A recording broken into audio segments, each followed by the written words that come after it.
Assalamualaikum warahmatullahi wabarakatuh. Izin memperkenalkan diri, nama saya Hilma Nur Padilah dari kelas 1B, NIM P20637022056, Prodi D3 Reka Medis dan Informasi Kesehatan. Di sini saya ingin memenuhi tugas mata kuliah konsep dasar Reka Medis dengan dosen pengampu Bapak Aris Sukawan. Pengertian reka medis menurut Permenkes nomor 269 tahun 2008 pasal 1 ayat 1, reka medis adalah berkas yang berisikan catatan dan dokumen tentang identitas pasien, pemeriksaan, pengobatan, tindakan, dan pelayanan lain yang telah diberikan kepada pasien. Menurut saya, reka medis adalah berkas yang berisikan catatan tentang identitas pasien, riwayat penyakit atau riwayat pemeriksaan, pengobatan, tindakan yang akan dilakukan atau telah dilakukan, ditulis oleh dokter, bidan, perawat, baik menggunakan media manual maupun media elektronik, baik itu rawat jalan, rawat inap, maupun gawat darurat. Sedangkan menurut para ahli, yaitu menurut Muhammad Yusuf dan Amri Amir dalam bukunya yang berjudul Etika Kedokteran dan Hukum Kesehatan tahun 2012, berkas reka medis adalah kumpulan catatan tentang identitas pasien, hasil anamnesis, pemeriksaan, dan segala catatan tentang kegiatan pelayanan kesehatan atas pasien dari waktu ke waktu. Adapun tujuan reka medis adalah untuk menciptakan tertib administrasi di suatu pelayanan kesehatan. Kegunaannya disingkat dengan Alfred. Yang pertama adalah administrasi. Di dalam berkas reka medis mempunyai nilai administrasi karena isinya menyangkut tindakan berdasarkan wewenang dan tanggung jawab medis dalam mencapai tujuan pelayanan medis. Contohnya adalah pengolahan data di pendaftaran. Yang kedua adalah legal. Artinya berkas reka medis mempunyai nilai hukum karena isinya menyangkut masalah adanya jaminan kepastian dalam rangka usaha menegakkan hukum serta penyediaan bahan sebagai tanda bukti untuk menegakkan keadilan. Contohnya, apabila ada kasus malapraktik, maka berkas reka medis tersebut bisa dijadikan barang bukti. Yang ketiga adalah finansial, artinya berkas reka medis mempunyai nilai uang karena isinya mengandung data atau informasi yang dapat dipergunakan sebagai aspek keuangan.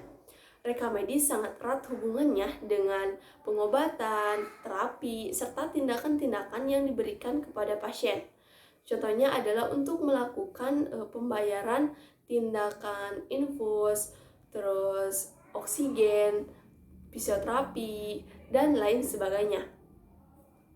Yang keempat adalah riset, artinya penelitian. Berkas reka medis mempunyai nilai penelitian karena isinya menyangkut data dan informasi yang bisa dijadikan aspek penelitian.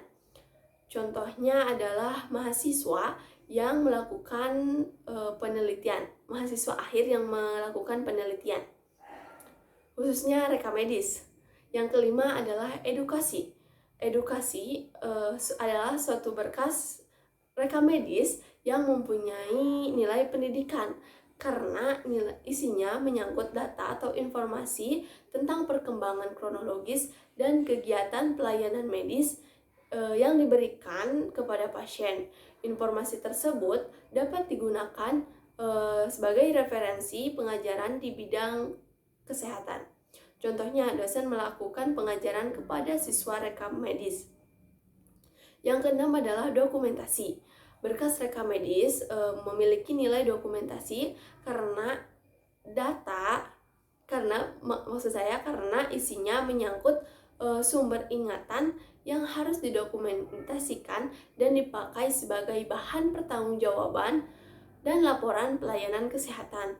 Contohnya, apabila nanti ada pasien yang meminta berkas reka medis sewaktu-waktu, maka bisa diminta di pelayanan kesehatan yang dituju.